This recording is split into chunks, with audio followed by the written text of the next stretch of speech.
माधवं पद्मयोनिं च नारदं बादरायणं शुकं सूतं च गोकर्णं मद्गुरुं च नमाम्यहम्।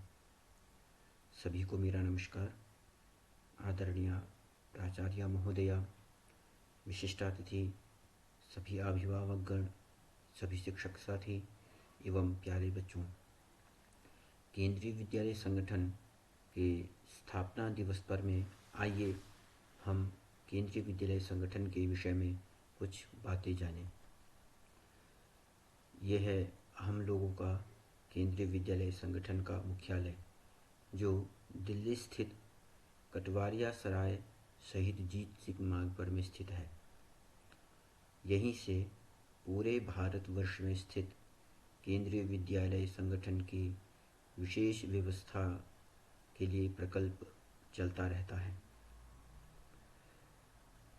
आइए जानते हैं यह केंद्रीय विद्यालय संगठन किसके अंतर्गत कार्य करता है, इसकी स्थापना कब हुई, इसके विषय में है।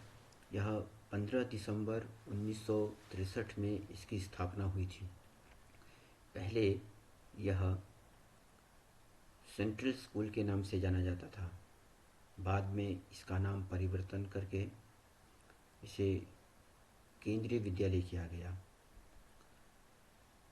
इस केंद्रीय विद्यालय संगठन का आदर्श वाक्य है तत्त्वं पोषण अपावृणु, जिसका अर्थ है, हे सूर्य, तुम उस अज्ञान रूपी अंधकार को दूर करो। अर्थात जिस प्रकार से भगवान सूर्य प्रातःकाल उदित होकर के तम का नाश करते हैं, उसी प्रकार से उनका वह प्रकाश हमारे जीवन में जो अज्ञान रूपी तम है, अज्ञान रूपी अंधकार है, उसका नाश करे, ऐसी भगवान सूर्य से प्रार्थना की गई है। और यह इस केंद्रीय विद्यालय संगठन का आदर्श वाक्य है। यह केंद्रीय विद्यालय संगठन केंद्रीय माध्यमिक शिक्षा बोर्ड के अंतर्गत कार्य करता है। इसी के द्वारा निर्धारित जो पाठ्यक्रम है उसका अनुसरण करता है। केंद्रीय विद्यालय संगठन शिक्षा मंत्रालय के अंतर्गत कार्य करता है। यह एक स्वायत्त संस्था है और शिक्षा मंत्रालय इस केंद्रीय विद्यालय संगठन से बहुत ही आशान्वित है कि वह भारत की शिक्षा व्यवस्था को एक उच्चतम स्तर पर में अवश्य ही पहुंचाएगा।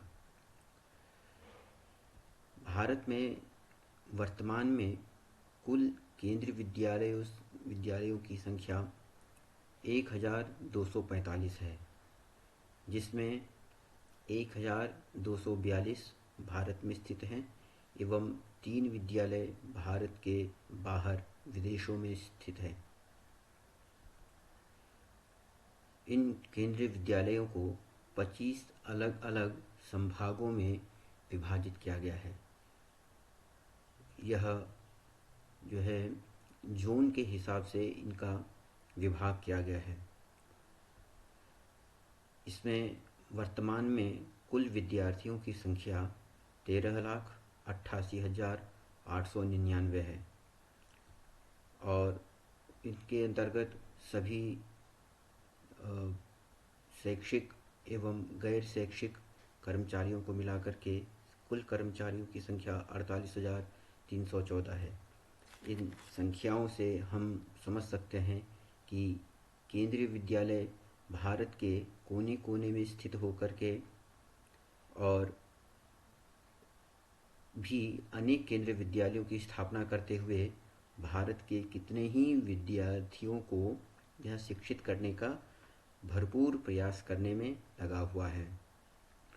विशेष रूप से जो वर्तमान स्थिति चल रही है, उस वर्तमान स्थिति में केंद्रीय विद्यालय संगठन ने एक बहुत ही महत्वपूर्ण प्रयास के माध्यम से सभी विद्यार्थी किस प्रकार से शिक्षित हो सके, सभी विद्यार्थियों तक शिक्षा किस प्रकार से पहुंच सके, इसका बहुत ही महत्वपूर्ण योगदान रहा है इस केंद्रीय विद्यालय संगठन का, उनके शिक्षकों का। तो आइए और कुछ इसके विषय में विशेष बातें जानें। यदि हम इसके परिणामों के विषय में चर्चा करें तो इसका परीक्षा परिणाम 2020 का था। कक्षा 10वीं में 99.23 एवं द्वादशी कक्षा में 98.62। ये तो इसकी बोर्ड कक्षाओं के परिणाम हैं और ये प्रतिवर्ष इन बोर्ड परिणामों को किस प्रकार से बढ़ सके, इसके लिए हमेशा सदा ही प्रयासरत रहता है और उसका यह प्रयास निश्चित रूप से ही बहुत ही सफल होता है। क्योंकि इसके जो वरिष्ठतम अधिकारी हैं वे समय समय पर में विद्यालयों का निरीक्षण करते हैं। वे इसका भरपूर प्रयास करते हैं कि केंद्रीय विद्यालय में आने वाली जो किसी भी प्रकार की समस्या है, उन समस्याओं से किस प्रकार से निपटा जा सकता है, किस केंद्रीय विद्यालय में किस प्रकार की समस्या है, उस समस्याओं को हमेशा दूर करने के लिए वरिष्ठतम अधिकारी, बड़े बड़े अधिकारी विद्यालयों का निरीक्षण करते हैं और निरीक्षण में उनको जो भी तथ्य सामने आते हैं वह उनको उन कमियों को दूर करने का पूरा प्रयास करते हैं। साथ ही साथ केंद्रीय विद्यालय संगठन की व्यवस्था को किस प्रकार से और उत्तम बनाया जा सके, इसके लिए इनका प्रयास रहता है। सभी शिक्षकों को इसमें सम्मिलित करते हैं। उनके द्वारा बताए गए सुझावों को वे अपने नियम निर्धारण करते वक्त उनका ध्यान रखते हैं। सभी का पूरा प्रयास रहता है कि किस प्रकार से केंद्रीय विद्यालय के सभी कर्मचारी जो है वे इस केंद्रीय विद्यालय संगठन की शिक्षा स्तर को बढ़ाने में अपना योगदान दे सके, इसके लिए उनका भरपूर प्रयास रहता है। इसीलिए वे अलग अलग विद्यालयों में जाकर के विद्यालय निरीक्षण करते रहते हैं। भारत सरकार के द्वारा वर्तमान में अनेक कार्यक्रम चलाए जा रहे हैं, जैसे फिट इंडिया, वृक्षारोपण, योग इत्यादि अनेक कार्यक्रम चलाए जा रहे हैं और उन सभी कार्यक्रमों को केंद्रीय विद्यालय संगठन बड़े ही उत्साहपूर्वक मनाता है। हर कार्यक्रम में अपना एक उत्साह दिखाता है। किसी भी प्रकार से भारत सरकार के सभी कार्यक्रमों को सफल से सफलतम रूप दिया जा सके, इसका वह पूरा प्रयास करता है, भरपूर प्रयास करता है। इसके अतिरिक्त न केवल शिक्षा के क्षेत्र में, शिक्षा के साथ साथ विद्यार्थियों को आगे बढ़ने के लिए और भी मौके मिलें, विद्यार्थी किस प्रकार से विविध क्षेत्रों में आगे बढ़ सकें, इसके लिए एक भारत श्रेष्ठ भारत के नाम से एक विशेष कार्यक्रम वह प्रतिवर्ष आयोजित करता है और इसमें विभिन्न गतिविधियां होती हैं और उन गतिविधियों के माध्यम से छात्रों का किस प्रकार से शिक्षा के साथ साथ उनका विकास हो सके, वे किस प्रकार से और भी आगे बढ़ सकें, इसके लिए वह पूरा प्रयास करता रहता है ताकि विद्यार्थियों को विभिन्न मंच मिल सके, विभिन्न मंचों पर में वे अपने कला का प्रदर्शन कर सकें। इसके लिए यह तैयार किया जाता है।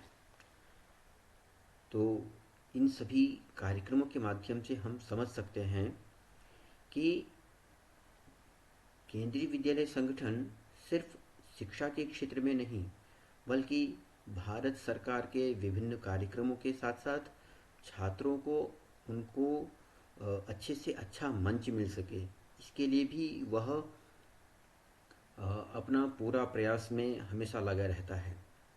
तो यह हमारे केंद्रीय विद्यालय संगठन का एक संक्षिप्त जानकारी हम यहाँ से समझ सकते हैं और हम इस आशा से अपने अपने केंद्रीय विद्यालय संगठन को देखते हैं कि जिस प्रकार से सूर्य उदित होकर के संसार के तम का नाश करते हैं, उसी प्रकार से भारत सरकार जिस आशा की दृष्टि से इस केंद्रीय विद्यालय संगठन को देखता है कि वह केंद्रीय विद्यालय संगठन भी शिक्षा के क्षेत्र में भारत को एक विशेष रूप दे सकता है, एक विशिष्ट रूप दे सकता है। इसके लिए भारत सरकार हर हमेशा केंद्रीय विद्यालय संगठन की ओर आशान्वित रहता है और केंद्रीय विद्यालय संगठन भी उनके उसी आशा के रूप में उसको साकार करने का भरपूर प्रयास करता है। इन्हीं शब्दों के साथ मैं केंद्रीय विद्यालय संगठन का कर्मचारी जानकी रमन झा आप सभी को धन्यवाद ज्ञापित करता हूँ।